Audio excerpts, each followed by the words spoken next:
नमस्कार बंधुगण बंधु माने आपण मान समस्त को आज ज्योतिष कार्यक्रम को स्वागत। आज ज्योतिष कार्यक्रमटी मकर राशि व्यक्ति विशेष मानक पई बहुत गुरुत्वपूर्ण अटे, बहुत ही खास अटे। पवित्र चैत्र पूर्णिमा उपलक्षे आपण मान समस्त को मोर हार्दिक शुभेच्छा एवं शुभ कामना। आपण माने भिडियोटी को शेष पर्यंत देखिले जानी पारिबे जे काहेकि आपण को पई भिडियोटी खास रही। तेबे आपण मानकर जदि मकर राशि होता है तेबे भिडियोटी को स्किप न करी थरे मात्र शेष पर्यंत निश्चिंत देखंतु एवं आपणकर व्यस्त बहुल समय मध्यरु 10 मिनिट समय आपण निज पई दियंतु। एही मकर राशिर व्यक्ति विशेष मानकर जीवन एही पवित्र चैत्र पूर्णिमा ठारू संपूर्ण रूप से बदलिबाकू जाउअछि। कारण दुईटी प्रमुख ग्रहंकर चलन रे बा राशि परिवर्तन फल रे गोटे बहुत बड़ परिवर्तन हेबा पई जाउअछि, जहा द्वारा आपणकर जीवन रे गोटे बड़ परिवर्तन हेबा पई जाउअछि एवं एही परिवर्तन आपणकू किछि शुभ फल प्रदान करिवो आउ किछि अशुभ फल प्रदान करिवो। एही एप्रिल मास 5 तारिख दिन मंगल निजर राशि परिवर्तन करि सारिछंती एवं एही परिवर्तन दीर्घ दिन परे होइअछि एवं एही एप्रिल मास 14 तारिख दिन सूर्य निजर राशि परिवर्तन करने जाउछंती, जहा फल रे आपणक जीवन रे गोटे बहुत बड़ परिवर्तन हेबा पई जाउअछि। तेबे बंधु माने आसंतु जानिबा एही पवित्र चैत्र पूर्णिमा ठारू आपण मानकर जीवन रे केउ सब क्षेत्र रे बा कौन सब परिवर्तन मान हेबाको जाउछि। किंतु भिडियोटी को आग को बढ़िया पूर्वर जदि आपण मानकर भी मकर राशि होता है तेबे भिडियोटी को गोटे लाइक करी चैनल टी को सब्सक्राइब कर दियंतु। आपण माने जदि सच्चा हृदय रे ईश्वर को भक्ति करुथांती विश्वास करुथांती तेबे भक्ति एवं श्रद्धार सहित कमेंट बॉक्स रे जय श्री जगन्नाथ जय माँ लक्ष्मी अवश्य लिखि दियंतु। तो बंधु माने आसंतु आरंभ करिबा आज रही कार्यक्रम को, जहा कि जन्म राशि एवं चंद्र राशि उपरे संपूर्ण आधारित अटे। तेबे बंधु माने आसंतु एबे जानिबा आपणक जीवन रे केउ केउ बड़ परिवर्तन मान घटिबो एही दुईटी ग्रहंकर राशि परिवर्तन फल रे। आपणकर आर्थिक समस्या दे गति करूछंती बा आपणकर आर्थिक स्थिति ठीक नाही, आपण धार करज करिछंती बा ऋण आनिचंती, ऋण सुझी पारु नाहंती, ऋणर भार आपणक उपरे बढ़ी बढ़ी चलीछि। आपणकर गृह एवं परिवार रे खुशीर वातावरण चली जाइछि। आपणकर अन्य शेषरी खर्च गुड़ाए होई जाउछि। आपणकर शिक्षा क्षेत्र रे बारंबार समस्या देखा जाउछि। आपणकर चाकरी प्राप्ति रे समस्या आसुछि एवं आपण माने संतान संतति को नहीं चिंता रे रहउछंती एवं संतान प्राप्ति पाई मध्य चिंता रे रहउछंती। आपणकर व्यापार वाणिज्य रे लॉस हेउछि। आपणकर प्रेम जीवन रे समस्या देखा जाउछि। छोट छोट कथा को नहीं आपणकर दाम्पत्य जीवन रे कली झगड़ा भली परिस्थिति सृष्टि हेउछि एवं आपण सर्वदा मानसिक चिंता रे रहउछंती। आपणकर शरीर रे पीड़ा बा जंत्रणा अनुभव करुछंती। तेबे एही भली जहा भी समस्या आपणकर जीवन रे चालुथिला से सबुर अंत हेबा पई जाउअछि एवं पुणी थरे आपणक जीवन रे नूतन सूर्य उदय हेबा पई जाउअछि एवं पुनर्बार आपणक जीवन रे खुशी फेरिबाकू जाउअछि। तेबे बंधु माने सर्वप्रथमे आसंतु जानि नेबा आपणकर मकर राशि रे नवग्रहंकर स्थिति किपरि रहिछि। एही चैत्र पूर्णमी ठारू राहु शुक्र शनि सूर्य एवं बुध आपणकर कुंडलीर द्वितीय भाव रे विराजमान अछंती।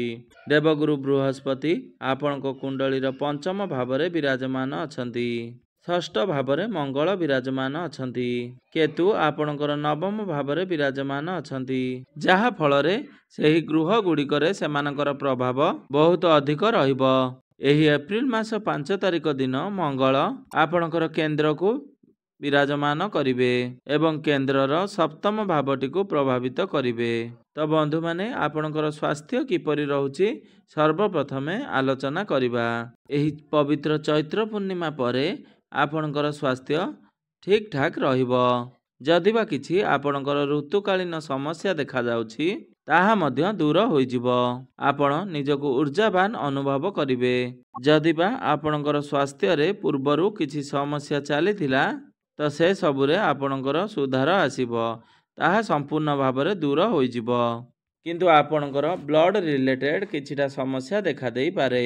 ଆପଣଙ୍କର ବିପି ହୋଇପାରେ ବା ସୁଗାର ହୋଇପାରେ, ଥାଇରଏଡ଼୍ ହୋଇପାରେ କିମ୍ବା କୋଲେଷ୍ଟ୍ରଲ୍ ହୋଇପାରେ। ଏଇଭଳି କିଛିଟା ସମସ୍ୟା ଆପଣ ଆପଣଙ୍କର ସ୍ୱାସ୍ଥ୍ୟରେ ଦେଖିବାକୁ ପାଇପାରିବେ। କିମ୍ବା ଆପଣଙ୍କର ଯଦି ପୂର୍ବରୁ ଏସବୁ ସମସ୍ୟା ଲାଗି ରହିଛି ତାହେଲେ ଟିକିଏ ବଢ଼ିବାର ସମସ୍ୟା ଦେଖିବାକୁ ପାଇପାରିବେ। କାରଣ ମଙ୍ଗଳଙ୍କର ଷଷ୍ଠ ଭାବରେ ବିରାଜମାନ ଆପଣଙ୍କର ସ୍ୱାସ୍ଥ୍ୟରେ ଏଭଳି କିଛିଟା ସମସ୍ୟା ଦେଖିବାକୁ ମିଳିପାରେ। କିନ୍ତୁ ଏସବୁର ସମସ୍ୟାର କେବେ ଅନ୍ତ ହେବ ନା ଯେବେ ମଙ୍ଗଳ ଆପଣଙ୍କର କେନ୍ଦ୍ରକୁ ବିରାଜମାନ କରିବେ। ସେତେବେଳେ ଆପଣଙ୍କର ସ୍ୱାସ୍ଥ୍ୟ ସମ୍ପୂର୍ଣ୍ଣ ଫିଟ୍ ରହିବ। ଆପଣ ନିଜକୁ ହେଲ୍ଦି ବୋଲି ଅନୁଭବ କରିବେ। ତ ଯଦି ଆମେ ଆର୍ଥିକ ସ୍ଥିତି ବିଷୟରେ ଆଲୋଚନା କରିବା, ତେବେ ଏବେ ଯେଉଁ ଆପଣଙ୍କର ଖର୍ଚ୍ଚ ଚାଲିଛି ବା ଆପଣଙ୍କର ଅଯଥା ଖର୍ଚ୍ଚ ବଢ଼ିଯାଇଛି ତ ତାହା ସମ୍ପୂର୍ଣ୍ଣ ରୂପରେ ଦୂର ହୋଇଯିବ। କାରଣ ଆପଣଙ୍କର ଆର୍ଥିକ ଗୃହର ସ୍ୱାମୀ ହେଉଛନ୍ତି ଶନିଦେବ, ଯିଏ ରାହୁଙ୍କ ସହିତ ବିରାଜମାନ ଥିବା ହେତୁ ସେ ପୀଡ଼ିତ ଅବସ୍ଥାରେ ଅଛନ୍ତି ଏବଂ ଆପଣଙ୍କ କୁଣ୍ଡଳୀରେ ଶ୍ରାପିତ ଦୋଷ ନିର୍ମାଣ ହେଉଛି। ତେଣୁକରି ଏହି ମଇ ମାସ 18 ତାରିଖ ପର୍ଯ୍ୟନ୍ତ ଆପଣଙ୍କର ଖର୍ଚ୍ଚ ପ୍ରତି ଟିକେ ବିଶେଷ ଧ୍ୟାନ ଦିଅନ୍ତୁ। କାରଣ ଖର୍ଚ୍ଚ ଆପଣଙ୍କର ଟିକେ ବଢ଼ିପାରେ। ତାପରେ ଆପଣଙ୍କର ଖର୍ଚ୍ଚ ବହୁତ କମ୍ ହୋଇଯିବ। ଆପଣଙ୍କୁ ଅନେକ ଗୁଡ଼ିଏ ସ୍ରୋତରୁ ଧନ ପ୍ରାପ୍ତି ହେବ। ଆପଣଙ୍କର ଆର୍ଥିକ ସ୍ଥିତି ମଜବୁତ ହେବ। ଏହି ସମୟରେ ଆପଣ ଯେଉଁ ଧାର କରିଥିଲେ ବା କରଜ କରିଥିଲେ, ଋଣ ନେଇଥିଲେ, ଋଣ ଶୁଝିବାକୁ ସକ୍ଷମ ହେବେ ଏବଂ ଆପଣ ଆପଣଙ୍କର ଭୋଗ ବିଳାସ ବେସନ ପାଇଁ ଖର୍ଚ୍ଚ କରିପାରିବେ। ତ ଯଦି ପ୍ରେମ ସମ୍ପର୍କ ବିଷୟରେ କଥା ହେବା, କୁଣ୍ଡଳୀର ପଞ୍ଚମ ଭାବଟି ହୋଇଥାଏ ଆପଣଙ୍କର ପ୍ରେମ ଜୀବନର ଭାବ। ତ ଏହି ଚୈତ୍ର ପୂର୍ଣ୍ଣିମା ପରେ ଆପଣଙ୍କର ପ୍ରେମ ସମ୍ପର୍କ ବହୁତ ଭଲ ରହିଅଛି। ଉଭୟଙ୍କ ମଧ୍ୟରେ ଭଲ ପାଇବା, ସ୍ନେହ, ପ୍ରେମ ଏବଂ ସମ୍ମାନରେ ବୃଦ୍ଧି ଘଟିବ। ଉଭୟଙ୍କୁ ସମ୍ମାନ ଦେବାକୁ ଆରମ୍ଭ କରିବେ। ତ ପୂର୍ବରୁ ଆପଣଙ୍କ ପ୍ରେମ ଜୀବନରେ ଯାହା ବି କିଛି ସମସ୍ୟା ଚାଲୁଥିଲା ତାହା ଧୀରେ ଧୀରେ ଦୂର ହୋଇଯିବ। ଆପଣଙ୍କର ପ୍ରେମ ବିବାହର ରୂପ ନେଇପାରେ। ଆପଣ ଦୁଇ ଜଣ ବିବାହ ବନ୍ଧନରେ ବାନ୍ଧି ହେବା ପାଇଁ ଚିନ୍ତା କରିପାରନ୍ତି। ବିବାହ ବନ୍ଧନରେ ବାନ୍ଧି ହେବା ପାଇଁ ସମୟ ଆପଣଙ୍କ ପାଇଁ ଅନୁକୂଳ ରହିଛି। ତ ଆମେମାନେ ଯଦି ଶିକ୍ଷା କ୍ଷେତ୍ର ବିଷୟରେ ଆଲୋଚନା କରିବା, ତ କୁଣ୍ଡଳୀର ପଞ୍ଚମ ଭାବଟି ହୋଇଥାଏ ଶିକ୍ଷାର ଭାବ। ତ ଆପଣଙ୍କ କୁଣ୍ଡଳୀର ପଞ୍ଚମ ଭାବରେ ଗୁରୁଙ୍କର ଉପସ୍ଥିତି ହେତୁ ଆପଣ ଶିକ୍ଷା ସମ୍ବନ୍ଧିତ ଯେକୌଣସି ନିଷ୍ପତ୍ତି ନେଲେ ଆପଣଙ୍କୁ ଶୁଭ ଫଳ ପ୍ରାପ୍ତି ହେବ।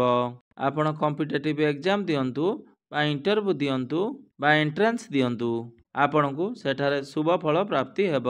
ତ ଆପଣ ଯଦି ମନ ଚାହୁଁଥିବା କଲେଜରେ ଆଡ଼ମିସନ୍ କରିବାକୁ ଚାହୁଁଛନ୍ତି ବା ଫର୍ମ ଫିଲ୍ଅପ୍ କରିବାକୁ ଚାହୁଁଛନ୍ତି ବା ହାୟର ଏଜୁକେସନ୍ ପାଇଁ କୌଣସି କୋର୍ସ କରିବାକୁ ଚାହୁଁଛନ୍ତି, ତ ଆପଣଙ୍କ ପାଇଁ ଏହା ସବୁଠାରୁ ଭଲ ସମୟ ରହିଅଛି। ତ ଯଦି ଆମେ ଆପଣଙ୍କର ସନ୍ତାନ ସନ୍ତତି ବିଷୟରେ ଦେଖିବା, ତ କୁଣ୍ଡଳୀର ପଞ୍ଚମ ଭାବଟି ହୋଇଥାଏ ସନ୍ତାନ ସନ୍ତତିର ଭାବ।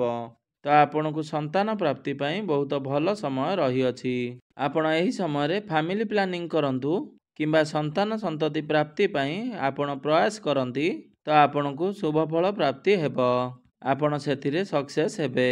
ତ ଆମେମାନେ ଯଦି ବୈବାହିକ ଜୀବନ ବିଷୟରେ କଥା ହେବା, ତ ଆପଣଙ୍କର ବୈବାହିକ ଜୀବନର ଭାବର ସ୍ୱାମୀ ହେଉଛନ୍ତି ଚନ୍ଦ୍ରମା, ଯିଏକି ପ୍ରତି 2 ଦିନରେ ଥରେ ନିଜର ରାଶି ପରିବର୍ତ୍ତନ କରିଥାନ୍ତି ଏବଂ ମଙ୍ଗଳଙ୍କର ଗୋଚର ଆପଣଙ୍କର ବିବାହ ଭାବ ଉପରକୁ ହେବ। ତେଣୁକରି ଆପଣଙ୍କର ଜୀବନସାଥୀଙ୍କର ସ୍ୱାସ୍ଥ୍ୟରେ ଯଦି ସମସ୍ୟା ଚାଲୁଛି ତାହା ଆପଣଙ୍କର ଦୂର ହୋଇଯିବ। ତାଙ୍କ ବ୍ୟାପାର ବାଣିଜ୍ୟରେ ଯଦି କିଛି ପୂର୍ବରୁ ବିଳମ୍ବ ଚାଲିଛି ବା ଲସ୍ ଚାଲିଛି ତାହା ମଧ୍ୟ ଠିକ୍ ହୋଇଯିବ। ଆପଣଙ୍କର ବୈବାହିକ ଜୀବନରେ ନିକଟତରତା ହେବ। ଆପଣଙ୍କର ମାନ ସମ୍ମାନ ବଢ଼ିବ ଏବଂ ଆପଣ ଦୁଇ ଜଣଙ୍କ ମଧ୍ୟରେ ବୁଝାମଣା ଠିକ୍ ରହିବ।